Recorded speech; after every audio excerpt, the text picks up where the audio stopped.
So let's start now with awards session.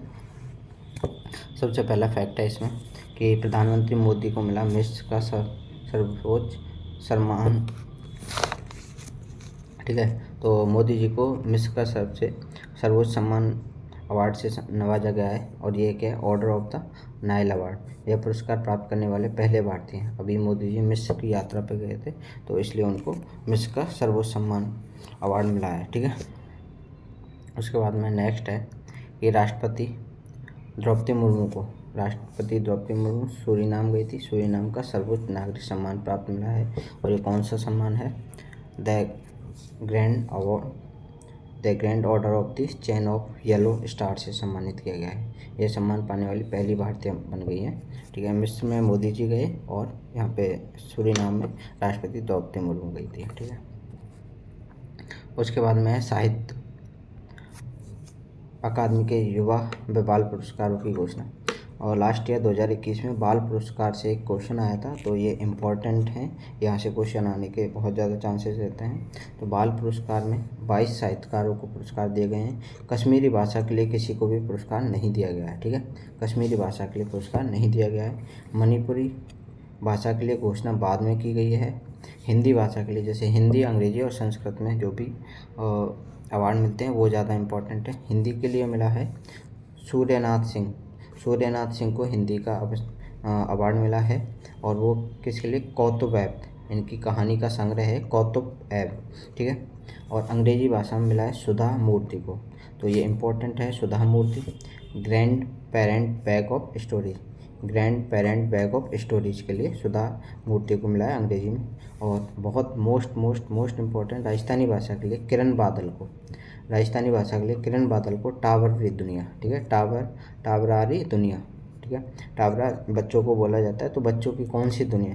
तो टावरारी दुनिया किरण बादल साहब को राजस्थानी भाषा के लिए ये साहित्य अकादमी पुरस्कार मिला है। ठीक है, तो इम्पोर्टेंट यही है इनमें, राजस्थानी भाषा वाला याद करना है। राजस्थानी भाषा वाला किरण बादल साहब को मिला है टावरारी दुनिया। ठीक है, अंग्रेजी के लिए सुधा मूर्ति को मिला है कौन सा? Grand parent bag of stories. ठीक है, ये बालकों से है और ये ग्रैंड पेरेंट से, ये दादा बाबा से रिलेटेड है। ठीक है, तो ऐसे याद कर सकते हैं। अंग्रेजी में सुधा मूर्ति को, राजस्थानी भाषा में किरण बादल को टावरारी दुनिया का अवार्ड मिला है और अंग्रेजी भाषा में सूर्यनाथ सिंह को। ठीक है, कौतुक ऐप, तो बालक कौतुक करते हैं तो उसे याद कर सकते हैं, कौतुक ऐप के लिए मिला। ठीक है, युवा पुरस्कार 20 साहित्यकारों को मिला है युवा पुरस्कार। ओडिशा के लिए इस वर्ष किसी को पुरस्कार नहीं मिला, ओडिशा के लिए नहीं मिला है। मैथिली, मणिपुरी व संस्कृत भाषा के लिए घोषणा बाद में की गई है। और हिंदी भाषा के लिए अतुल कुमार राय को मिला है। चांदपुर की चंदा एक उपन्यास है अतुल कुमार रॉय का, उनको हिंदी भाषा के लिए युवा पुरस्कार मिला है। अंग्रेजी भाषा के लिए Aniruddha Kanisetti lords of Deccan southern India, ये अनिरुद्ध कैनी शेट्टी को मिला है अंग्रेजी भाषा का। ठीक है, और राजस्थानी भाषा का किसको मिला है? फिर मोस्ट इम्पोर्टेंट देवीलाल माहिया को मिला है। अंतासरो ओल्मो ये कविता का संग्रह है, एक कविताओं की किताब है अंतासरो ओल्मो, ये देवीलाल माहिया हैं राजस्थानी भाषा के लिए। ठीक है, एक बार दोबारा देख लेते हैं। ओडिशा को कोई भी अवार्ड नहीं मिला है। ठीक है, मैथिली, मणिपुरी और संस्कृत भाषा के लिए बाद में घोषणा की गई। हिंदी भाषा के लिए अतुल कुमार रॉय को मिला है चांदपुर की चन्ना, जो कि एक उपन्यास है। अंग्रेजी भाषा के लिए अनिरुद्ध कैनी शेट्टी को मिला है, जिन्होंने एक बुक लिखी है lords of Deccan southern India from the Chalukya to Cholas, ये हिस्ट्री बेस एक कोई बुक है उसके लिए लिखा गया है। और अनिरुद्ध शेट्टी को अंग्रेजी में युवा पुरस्कार। राजस्थानी भाषा के लिए देवीलाल माहिया को मिला है। मोस्ट इम्पॉर्टेंट अंतरासरो ओल्मो। ठीक है, उसके बाद देखते हैं सलमान रश्दी को जर्मन बुक ट्रेड 2023 का शांति पुरस्कार मिला है सलमान रश्दी को। ठीक है, अनिरुद्ध रॉय को यूरोपीय निबंध पुरस्कार, अरुंधति रॉय को यूरोपीय निबंध पुरस्कार मिला है, जो कि चार्ल्स बिलन फाउंडेशन द्वारा प्रदत्त किया गया है। यह सम्मान उसके निबंध आज़ादी के फ्रेंच अनुवाद के लिए दिया गया है। आज़ादी का एक फ्रेंच अनुवाद किया है अरुंधति रॉय ने, उनके लिए यूरोपीय निबंध पुरस्कार दिया गया है। ठीक है, अरुंधति रॉय को। तो ये इम्पोर्टेंट है, अरुंधति रॉय अपने इंडिया की हैं, तो उनको यूरोपीय निबंध पुरस्कार मिला है। किस पुरस्कार के निबंध था आज़ादी, उसका उन्होंने फ्रेंच अनुवाद किया है। ठीक है, गीता प्रेस गोरखपुर को 2021 के लिए गांधी शांति पुरस्कार। तो ये भी इम्पोर्टेंट है, ये बहुत चर्चाओं में रहा था अभी। गीता प्रेस गोरखपुर, जो कि सबसे पहले हमने देखा है कि जब हमारे दादा अम्मा बाबा जो भी थे और उनके पास में गीता प्रेस गोरखपुर की रामायण महाभारत सारी गीता प्रेस गोरखपुर की मिलती थी, तो उनको अभी 2021 में गांधी शांति पुरस्कार दिया गया है। पुरस्कार के रूप में 1 करोड़ राशि, एक प्रशस्ति पत्र, एक पट्टिका, एक, तो ये कोई पूछने वाला नहीं है, यही इतना इम्पोर्टेंट है। गीता प्रेस गोरखपुर को कौन सा अवार्ड मिला है? गांधी शांति पुरस्कार मिला है। ठीक है, उसके बाद में है इसके लिए चयन समिति में भारत के प्रधानमंत्री, चयन समिति होती है इसके लिए अवार्ड के लिए। कौन सी चयन समिति? भारत के प्रधानमंत्री, चयन समिति में भारत के प्रधानमंत्री, भारत के मुख्य न्यायाधीश और विपक्षी दल के नेता, 2 प्रतिष्ठित सदस्यों की एक जूरी है ये अवार्ड देने के लिए। इनको जो भी शांति पुरस्कार दिया गया है, गांधी शांति पुरस्कार दिया गया है, इसमें एक समिति है, उसमें भारत के पीएम हैं, ठीक है, एक विपक्ष का नेता है, हमारे सीजीआई हैं, चीफ जस्टिस ऑफ इंडिया, उसके बाद 2 सदस्य हैं, 2 प्रतिष्ठित सदस्य हैं, इनकी एक जूरी, 5 लोगों की एक कमेटी बनती है, वो कमेटी अवार्ड को सेलेक्ट करती है। ठीक है, उसके बाद में है रामचंद्र गुहा। रामचंद्र गुहा को पुस्तक, रामचंद्र गुहा की पुस्तक है एलिजाबेथ लॉन्गफोर्ड। ठीक है, तो उनकी रामचंद्र गुहा की पुस्तक है, उसको एलिजाबेथ लॉन्गफोर्ड पुरस्कार दिया गया है। कौन सी बुक है? Reveals against the Raj, western fighter for India's freedom. ठीक है, रामचंद्र गुहा की पुस्तक है ये, reveals against the Raj, western fighter for India's freedom. इसको कौन सा अवार्ड मिला है? एलिजाबेथ लॉन्गफोर्ड अवार्ड मिला है। ठीक है, उसके बाद में आरबीआई गवर्नर शक्तिकांत दास, उनको governor of the year award मिला, ये इम्पोर्टेंट है, ये आप याद रखना। आरबीआई गवर्नर शक्तिकांत दास को गवर्नर ऑफ द ईयर मिला है। ठीक है, ये किसने दिया है? सेंट्रल बैंकिंग संस्था द्वारा दिया गया है।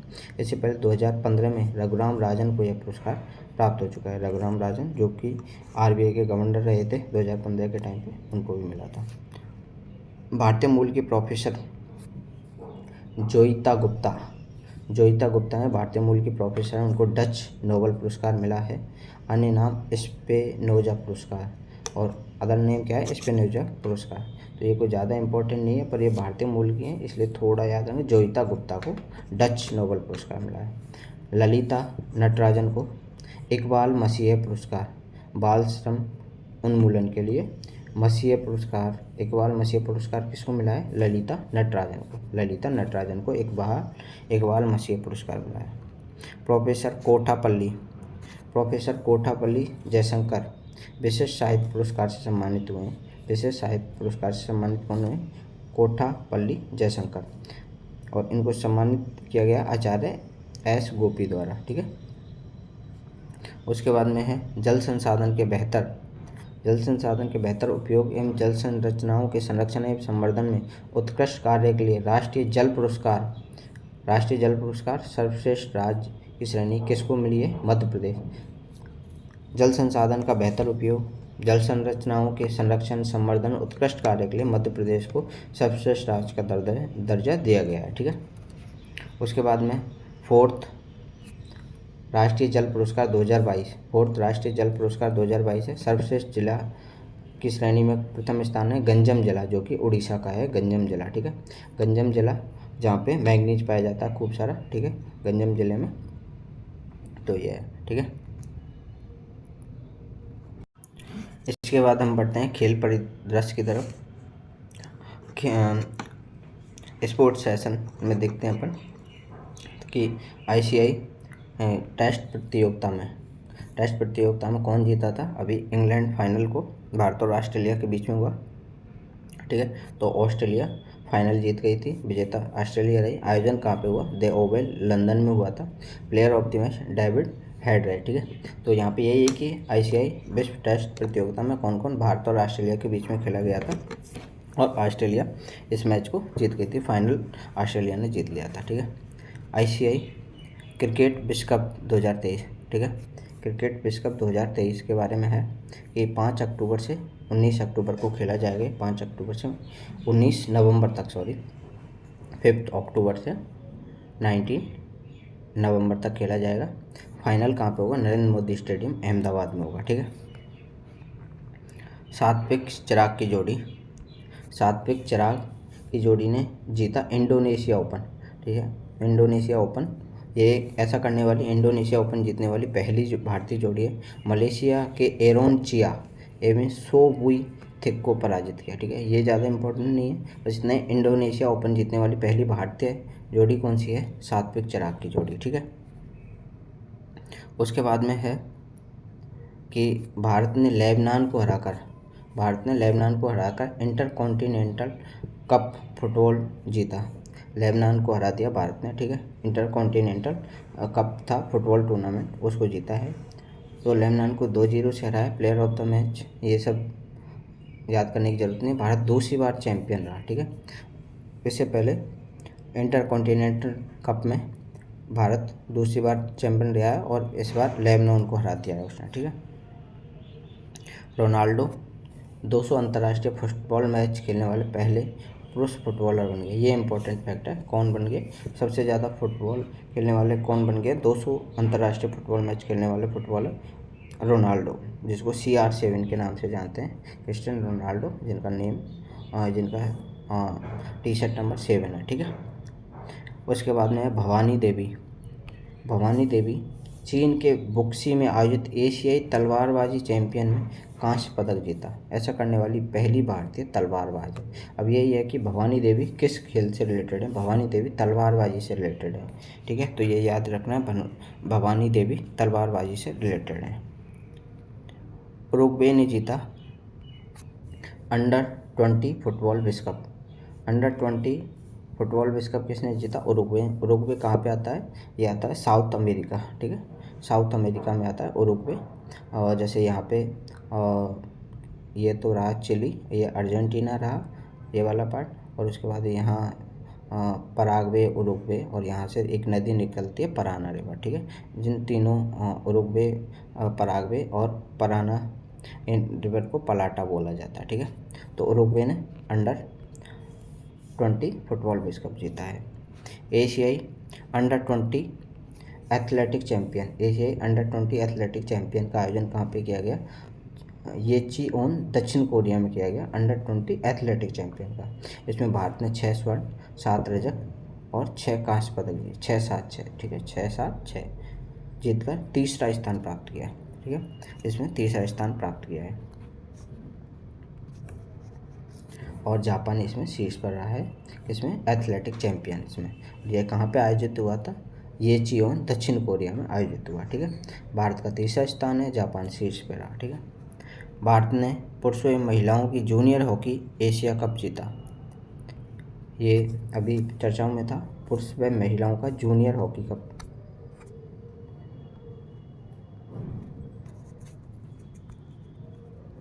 ये जूनियर हॉकी कप बहुत चर्चाओं में था अभी, पुरुष व महिलाओं का junior hockey cup, junior hockey Asia cup, ठीक है। जूनियर पुरुष में 9th पोजीशन पे रहा है, और जूनियर महिला में 8th पोजीशन, ठीक है।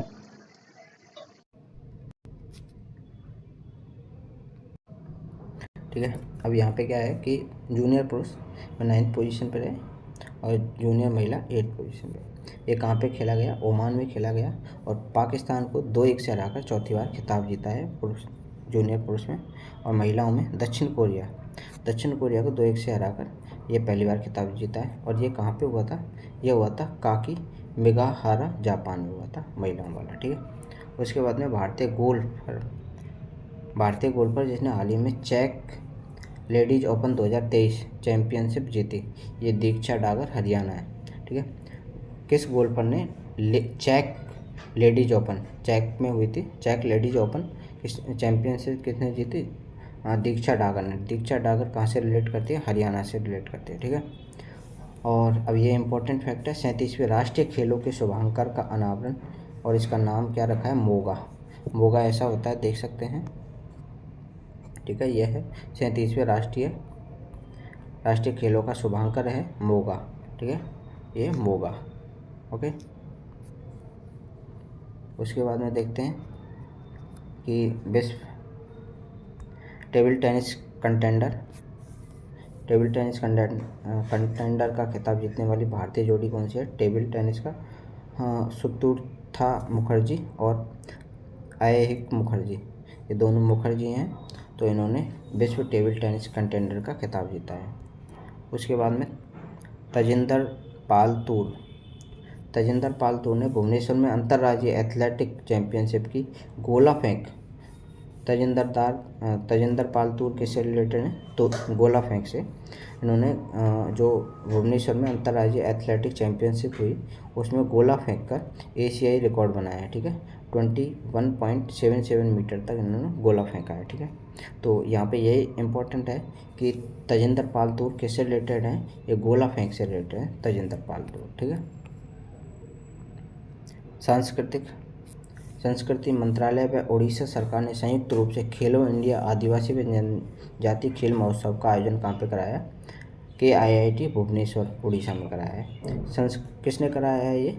संस्कृति मंत्रालय व उड़ीसा सरकार ने संयुक्त रूप से खेलो इंडिया आदिवासी व जनजाति खेल महोत्सव। अब ये देख सकते हैं आदिवासी व जनजाति खेल महोत्सव कहाँ पे हो सकते हैं? मेनली ये अपने छत्तीसगढ़ और झारखंड और उड़ीसा वाले एरिया में, तो इन्होंने कहाँ पे? KIIT भुवनेश्वर उड़ीसा में करवा दिया, ठीक है। उसके बाद में ये टेनिस कप के इम्पोर्टेंट हैं, टेनिस कप से रिलेटेड। सबसे पहले कप है ऑस्ट्रेलियन ओपन, ये हार्ड कोर्ट में खेला जाता है, ये जनवरी में आयोजित होता है मेनली ऑस्ट्रेलियन ओपन। ऐसे याद रखते हैं कि जनवरी में स्टार्टिंग मंथ आता है और ऑस्ट्रेलिया ऑस्ट्रेलिया ABCD के क्रम में A फर्स्ट नंबर पे आता है, तो वैसे ही ऑस्ट्रेलियन ओपन स्टार्टिंग में होता है जैसे जनवरी में। और इसमें विजेता कौन थे? नोवाक जोकोविच थे, और महिला कौन थी? आयरना सबलेका जो कि बेलारूस की थी, ठीक है। उसके बाद में दूसरा आता है फ्रेंच ओपन क्ले कोर्ट में खेला जाता है, मिट्टी के कोर्ट में खेला जाता है, और ये कहाँ? फ्रांस की राजधानी पेरिस में, ठीक है। और यहाँ पे क्या है? नोवाक, इसमें पुरुष श्रेणी में नोवाक जोकोविच ने जीता, और यहाँ पे फ्रेंच ओपन में ईगा स्वाटेक जो कि पोलैंड की हैं, इन्होंने खिताब जीता। अब ये है विंबलडन ओपन, ये कहाँ? ग्रास कोर्ट में खेला जाता है, ठीक है। और ये कहाँ पे? ये लंदन में, ठीक है, लंदन हुआ, ये जुलाई में होता है। और यहाँ पे कार्लोस अल्वारेज ने जीता। कार्लोस अल्वारेज ने, जिन्होंने नोवाक जोकोविच को हराया था, जो कि स्पेन के हैं। और इनमें महिला श्रेणी में मार्ग्रेटा बार्डोसोवा, ठीक है। उसके बाद में US ओपन होता है सबसे लास्ट में, ये भी हार्ड कोर्ट में होता है। फर्स्ट ऑस्ट्रेलियन और लास्ट US ओपन, ये दोनों हार्ड कोर्ट में होते हैं, ठीक है। और US ओपन कहाँ पे होगा? न्यूयॉर्क में होगा, अगस्त-सितंबर के महीने में, अगस्त में आयोजित होगा भी ये, ठीक है। तो ये इम्पोर्टेंट है, इनमें से पूछ लिए जाते हैं क्वेश्चन, तो याद रख सकते हैं कि नोवाक जोकोविच ने फर्स्ट और सेकंड ऑस्ट्रेलियन और फ्रेंच ओपन में खिताब जीता, ठीक है। उसके बाद में कार्लोस ने विंबलडन में, कार्लोस स्पेन के जीत गए, ठीक है, तो ये याद रख सकते हैं। और महिलाओं में तीनों महिलाएं अलग अलग हैं, और ऑस्ट्रेलियन में तो ऑस्ट्रेलियन A से स्टार्ट है, तो महिलाओं में आर्यना है, A से स्टार्ट है, ये ऐसे याद कर सकते हैं। फ्रेंच ओपन में, ठीक है, फ्रेंच ओपन ईगा स्वाटेक हैं, और विंबलडन में मार्ग्रेटा बार्डोसोवा हैं, ठीक है। तो यहाँ पे B फॉर विंबलडन और इधर B फॉर बार्डोसोवा, ऐसे B2B याद कर सकते हैं, B2B, ठीक है, B2B, और यहाँ A to A, ठीक है, A to A ऐसे याद कर सकते हैं, ठीक है।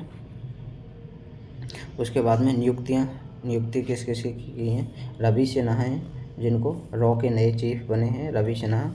डेनिस फ्रांसिस संयुक्त राष्ट्र महासभा के 78वें सत्र के अध्यक्ष नियुक्त किए गए हैं, और इनको त्रिनाद व टैंगोवा से हैं, ये त्रिनाद व टैंगोवा से डेनिस फ्रांसीसी। सेलेत से साओलो, WMO वर्ल्ड मीटियोरोलॉजी ऑर्गेनाइजेशन के ये महासचिव, महिला महासचिव बनी है, पहली महिला महासचिव है सेलेत से साओलो वर्ल्ड मीटियोरोलॉजी ऑर्गेनाइजेशन के। ठीक है, अब है महत्वपूर्ण दिवस की तरफ बढ़ते हैं। महत्वपूर्ण दिवस में है विश्व पर्यावरण दिवस 5 जून को मनाया जाता है। अब की बार इसकी थीम थी प्लास्टिक प्रदूषण का समाधान, इसकी थीम थी विश्व पर्यटन दिवस की। ठीक है, उसके बाद में है विश्व बाल श्रम निषेध दिवस। ठीक है, और चाइल्ड लेबर को प्रोहिबिट करना, ये कब मनाया जाता है? 12 जून को मनाया जाता है। अब की बार क्या थीम थी इसकी 2023 में? सभी के लिए सामाजिक न्याय, बाल श्रम को ख़त्म करना, सामाजिक न्याय दिलाना और बाल श्रम को ख़त्म करना। अंतर्राष्ट्रीय योग दिवस 21 जून को मनाया जाता है। ये 9th योग दिवस था। ये 21 जून 2015 से चालू हुआ था ये अंतर्राष्ट्रीय योग दिवस मनाना। अब की बार इसकी थीम थी वसुधैव कुटुंबकम के लिए योग। जैसा कि हम जान सकते हैं कि G20 की थीम है वसुधैव कुटुंबकम, वन अर्थ वन सन और वन सन, उसके बेस पे ही वसुधैव कुटुंबकम। अब योग में भी वसुधैव कुटुंबकम के लिए योग ये दिया गया है। ठीक है, उसके बाद में राष्ट्रीय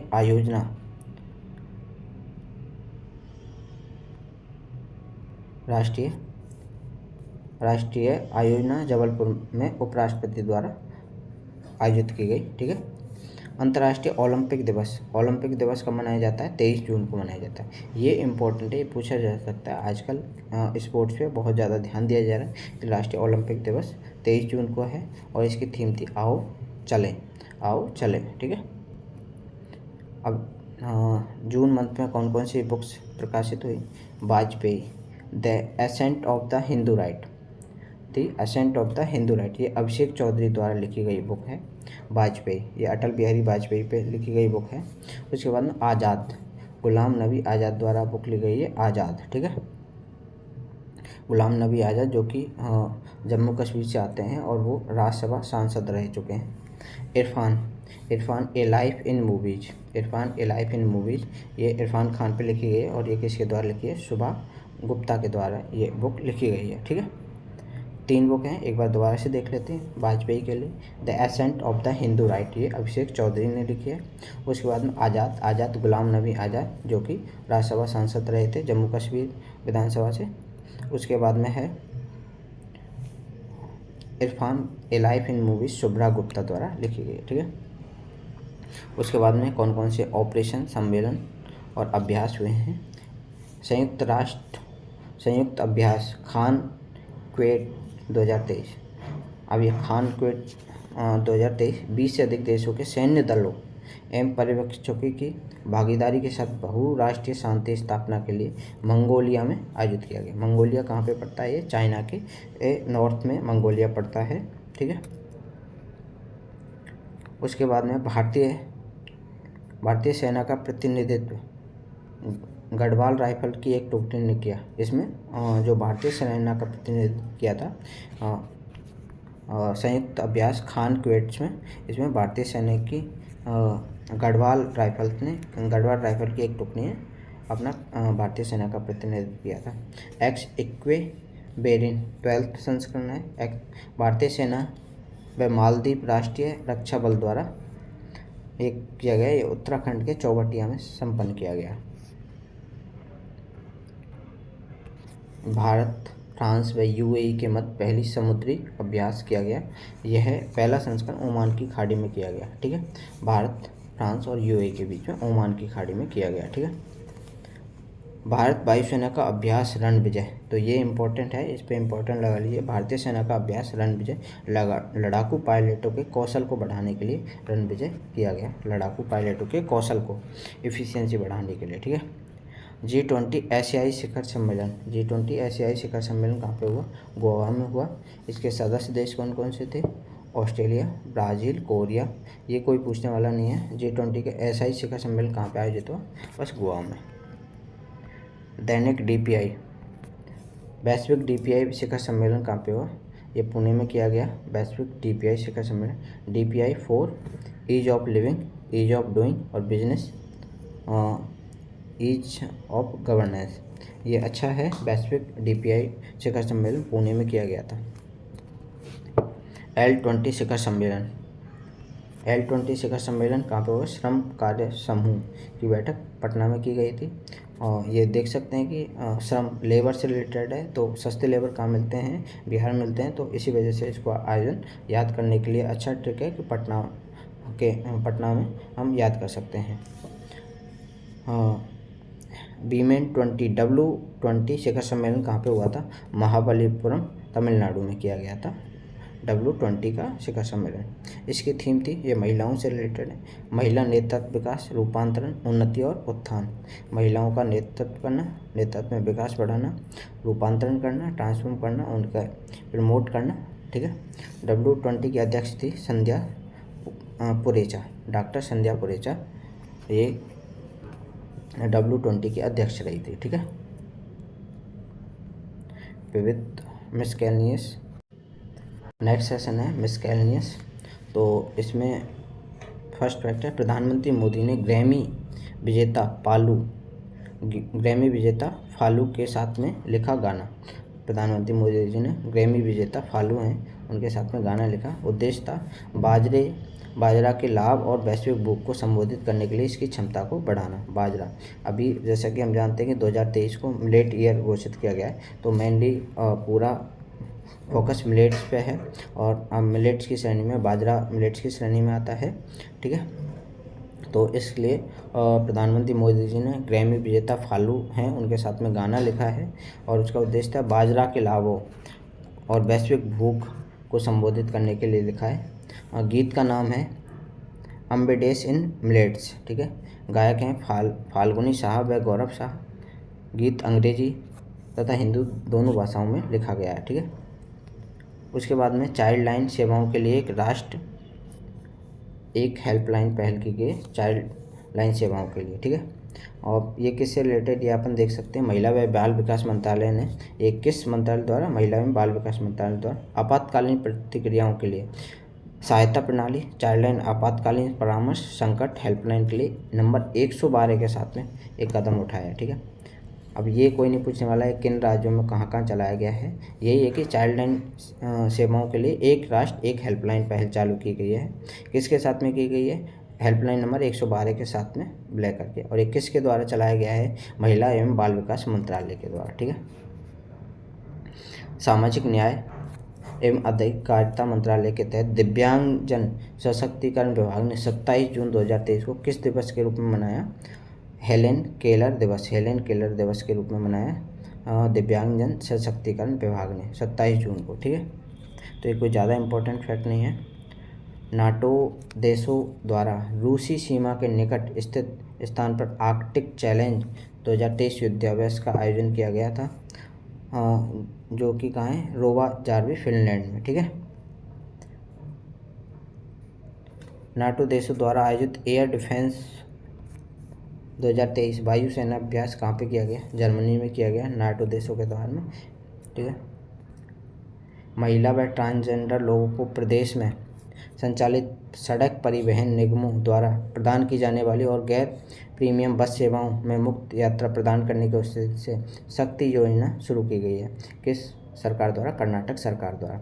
शक्ति योजना किसकी है? कर्नाटक सरकार की है, जो कि सड़क परिवहन में गैर प्रीमियम बस सेवाओं में, ठीक है, मुफ्त यात्रा प्रदान करने के लिए कर्नाटक सरकार द्वारा शक्ति योजना चलाई गई।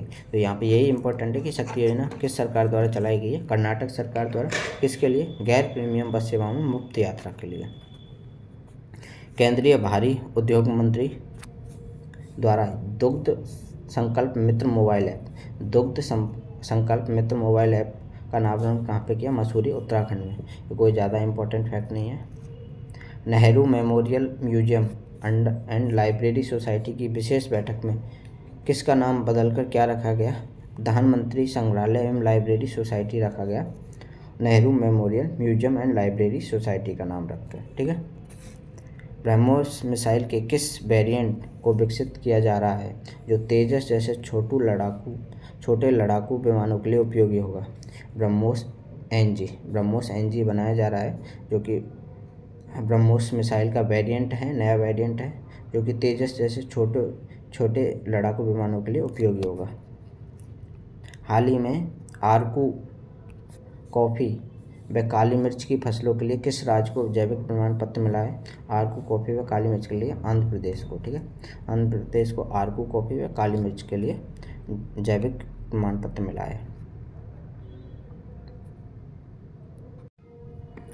अब नेक्स्ट है इसमें विशेष जनवरी से जून माह तक का संग्रह है इस करंट अफेयर में।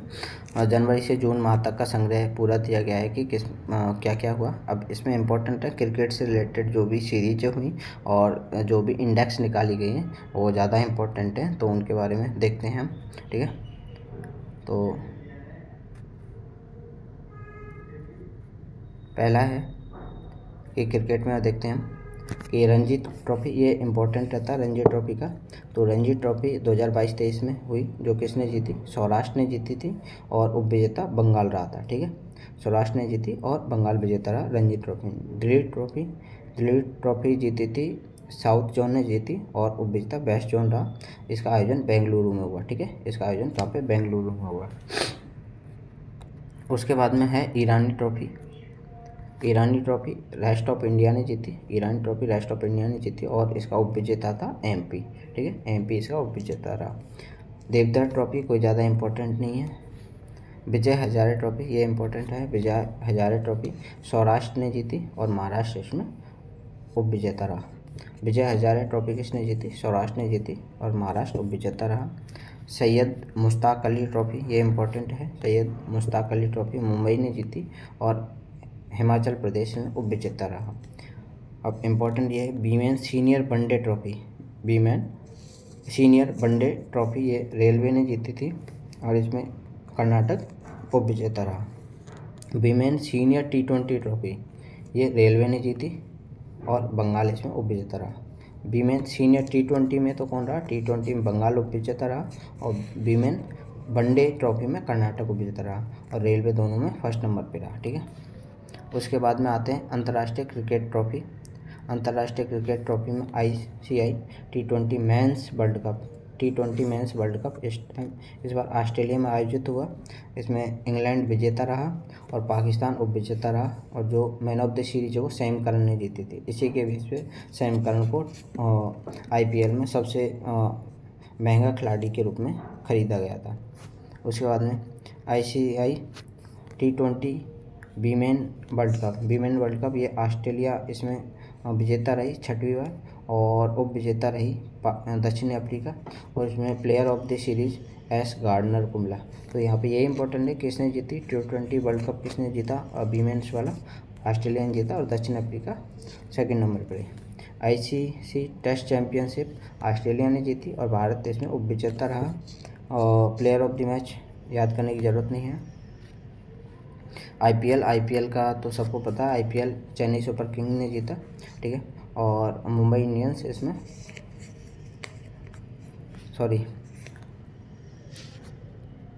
ये IPL है, ये IPL मेंस वाला है और IPL ये वीमेंस वाला है। तो मेंस वाले IPL चेन्नई सुपर किंग्स ने जीता और इसमें उपविजेता गुजरात टाइटंस रही हार्दिक पांड्या की टीम और टोटल टीम इस बार 10 टीम में थी IPL में। और ऑरेंज कप शुभमन गिल के पास थी, सर्वाधिक रन बनाए थे और पर्पल कैप मोहम्मद शमी के पास थी, इन्होंने सर्वाधिक विकेट लिए थे। WPL की बात करते हैं, वीमेन प्रीमियर लीग की बात करते हैं जो फर्स्ट टाइम आयोजित हुआ। इसको मुंबई इंडियंस ने जीता, ठीक है। उसके बाद दिल्ली कैपिटल इसकी उपविजेता रही और इसमें 5 टीमें थी। WPL में 5 टीमें खेली थी और मैक लैनिंग इसमें 345 रन बनाए थे जो कि ऑरेंज कैप मिली और पर्पल कैप हैली मैथ्यूज को मिली जिन्होंने 16 विकेट लिए थे। उसके बाद विभिन्न रिपोर्ट ये इम्पोर्टेंट हैं। वैश्विक जोखिम रिपोर्ट कौन सा निकलता है? वर्ल्ड इकोनॉमिक फोरम, विश्व आर्थिक मंच निकलता है, ठीक है। तो इसमें विश्व जोखिम रिपोर्ट इसको वर्ल्ड इकोनॉमिक फोरम निकालता है। उसके बाद में अंतर्राष्ट्रीय बौद्धिक संपदा सूचकांक है, इंटरनेशनल इंटेलेक्चुअल इंडेक्स ये निकाली यूएस चैम्बर ऑफ कॉमर्स ने ग्लोबल इनोवेशन पॉलिसी सेंटर द्वारा निकाली जाती है। और यूएस निकाल रहा है तो इसका फर्स्ट स्थान किसका आएगा, यूएसए का ही आएगा। और भारत की 42 रैंक आई और इंटेलेक्चुअल संपदा सूचकांक में। इसके बाद में भ्रष्टाचार धारणा सूचकांक, ठीक है, भ्रष्टाचार धारणा सूचकांक ये ट्रांसपेरेंसी इंटरनेशनल द्वारा निकाली जाती है। और भ्रष्टाचार सबसे कम भ्रष्टाचार देश कौन सा है, डेनमार्क है, जिसकी फर्स्ट पोजीशन आई है। और इसमें इंडिया 85th रैंक आई है, 85वीं रैंक आई है। ये इंपॉर्टेंट है भ्रष्टाचार धारणा सूचकांक। वर्ल्ड प्रेस फ्रीडम इंडेक्स कितनी फ्रीडम है, स्पोर्ट्स रिपोर्ट्स विदाउट बॉर्डर्स निकालता है। इसमें विश्व स्वतंत्रता सूचकांक में फर्स्ट नंबर पर नॉर्वे है जो कि, और इंडिया की 161वीं रैंक है, ठीक है। तो ये बहुत गलत बात है इंडिया के लिए, इंडिया की पोजीशन बहुत सही नहीं है। वास्तविक दुख सूचकांक, दुख में अब आई डोंट नो कौन निकालता है, दुख सूचकांक में सबसे फर्स्ट नंबर पे सबसे ज़्यादा दुखी देश जिम्बाब्वे है, इंडिया 103वें नंबर पे, ठीक है। लोकतंत्र रिपोर्ट वैरायटीज ऑफ डेमोक्रेसी निकालता है, डेनमार्क इसमें फर्स्ट नंबर पे है। इसमें इंडिया को 2 श्रेणी में बांटा गया है। लिबरल डेमोक्रेसी इंडेक्स 97 पोजीशन पे है और दूसरी ईडीआई, तो ये इलेक्शन के बेस पे है, 108 इसमें इंडिया की रैंक है विश्व। अब इम्पॉर्टेंट है वर्ल्ड हैप्पीनेस रिपोर्ट जो कि सीधे आरएस इकोनॉमी के सिलेबस में लिखी हुई है। इसको संयुक्त यूएनडीपी सॉल्यूशन नेटवर्क द्वारा निकाला जाता है। इसमें सबसे ज़्यादा हैप्पी कौन रहता है, जो फन करता है, फिनलैंड, और इंडिया 126 रैंक प्राप्त किया। ग्लोबल पीस इंडेक्स, पीस में भी इंडिया की 126 रैंक है। Institute of Economic and Peace इसको निकालता है। और सबसे ज़्यादा पीस कहाँ पे मिलेगी, ठंडे इलाके आइसलैंड में, ठीक है। उसके बाद में है global liveability index. Global liveability index में इकोनॉमिक इंटेलिजेंस यूनिट द्वारा निकाली गई है, EIU द्वारा निकाली गई। और लिवेबिलिटी इंडेक्स में सबसे अच्छा देश बनता गया है वियना ऑस्ट्रिया। और दिल्ली मुंबई इसमें इंडिया में दिल्ली मुंबई की रैंक 141 आई है, तो ये बहुत बेकार रैंक है इंडिया की। ऊर्जा संक्रमण सूचकांक वर्ल्ड इकोनॉमिक फोरम ही निकालता है और इसमें फर्स्ट नंबर पे आया है, स्वीडन आया है। और इंडिया 7th रैंक आई है, इंडिया की 7th रैंक आई है वर्ल्ड संक्रमण सूचकांक में। Global air quality index IQ air द्वारा निकाला जाता है। और फर्स्ट नंबर पर अच्छी एयर क्वालिटी किसके, 4 देश के, जो कि अफ्रीका में है। और इंडिया की 8th पोजीशन पर आया है, ठीक है। और उसके बाद में ग्लोबल टेररिज्म इंडेक्स में Institute of Economic and Peace द्वारा निकाला जाता है। और इसमें फर्स्ट पोजीशन टेररिज्म, सबसे ज़्यादा टेररिज्म किसने फैला रखा है, अफगानिस्तान फैला रखा है। और इंडिया 13 नंबर पे आता है इसमें, ठीक है। ग्लोबल मिलिट्री एक्सपेंडिचर और ये निकाला जाता है सिप्री के द्वारा। और फर्स्ट नंबर पे USA और इंडिया की 4th पोजीशन है। USA, रसिया, चाइना के बाद में इंडिया की 4th पोजीशन है। हैंडले पासपोर्ट इंडेक्स ये इंपॉर्टेंट है बहुत ज़्यादा। हैंडले और पार्टनर्स के द्वारा निकल गया, फर्स्ट पोजीशन पे है सिंगापुर और इंडिया है 80th, ठीक है, 80वें पोजीशन पे है। तो इंडिया की रैंक हैंडले पासपोर्ट इंडेक्स में सुधरती जा रही है, ठीक है। 2021-22 में थी 2021-22 में थी इनकी 85th रैंक। 2022 और 23 में इनकी रैंक 2020-21 में थी इनकी 85th रैंक। 2021-22 में इनकी आई थी 21-22 में इनकी रैंक आई थी 84th और अभी इनकी 80 रैंक है, ठीक है। तो ये इंडिया की हैंडले पासपोर्ट इंडेक्स में रैंक सुधरती जा रही है, ठीक है। तो थैंक यू फॉर दिस।